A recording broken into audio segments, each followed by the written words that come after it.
mais mo, wag basta ilaga. Oo, subukan mo to. Nako, sigurado baka mag-trending din yan. Dahil sobrang trending sa online ngayon ng mais, kaya gagawa tayo ng, ayan, special corn.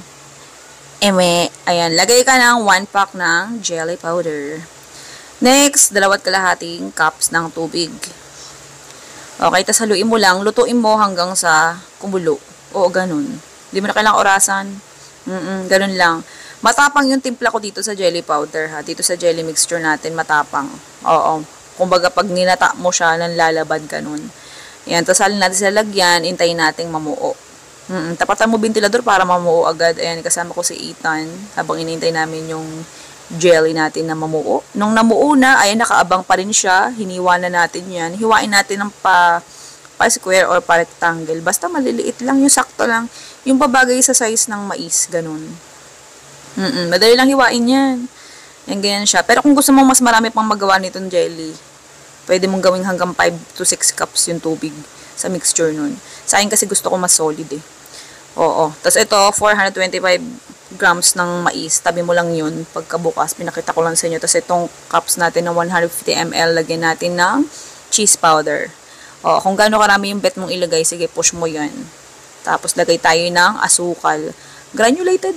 Oo, nasukal. Ganun yung asukal na puti. Depende sa tabis na gusto mo.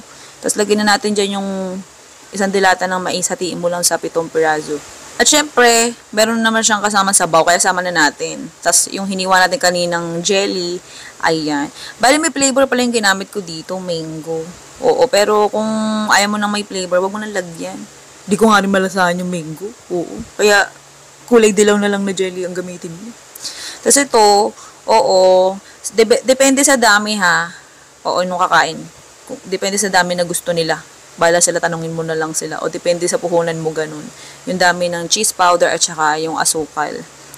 Tapos flex ko lang sa inyo itong nabili ko sa online. Hindi siya sponsor ha, nabili ko lang. Nagandahan ako dito, bongga. Multi-purpose na siya, nag-grater, dami.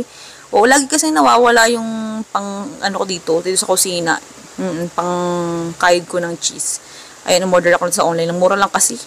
Dami niyang laman. Oo. Kahit saan pwede mo siya gamitin. Bongga. Ayan, tapos ito, kumuha akong isa, ginamit ko. Ayan, kinaid natin yung cheese, pang toppings. Yung cheese natin, kahit anong brand, kung anong gusto mong bilhin, bala ka kung saan ka mas makakamura. Pero ako madalas ang ginagamit ko yung cheese, yung solid, kapag yung dinalulusaw, yung pinakamura kinukuha ko. Masarap din naman, oo. Pero depende sa panlasa. Ayan, ganyan na yun, yan yung finished product natin, takpan mo na lang. Tapos, para, yung mga nagtitrending kasi sa online, mga niluluto, diba, pinapainit ng bongga para mapasok yung customer, charot lang. Yan yung sa atin, dessert talaga na bongga. Lagay mo sa rep. Pagkatapos mong takpan.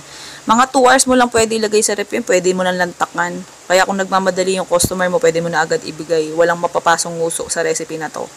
Okay, ito na yung lantakan natin. Yung listahan ng recipe natin, pagtapos ito, pakita ko lang sa inyo kung ano itsura niya. Pwede, kahit hindi haluin, goods yan, masarap. Cheesy corn jelly, yung pangalan recipe natin. And then, costing, sige na, good luck. Love you.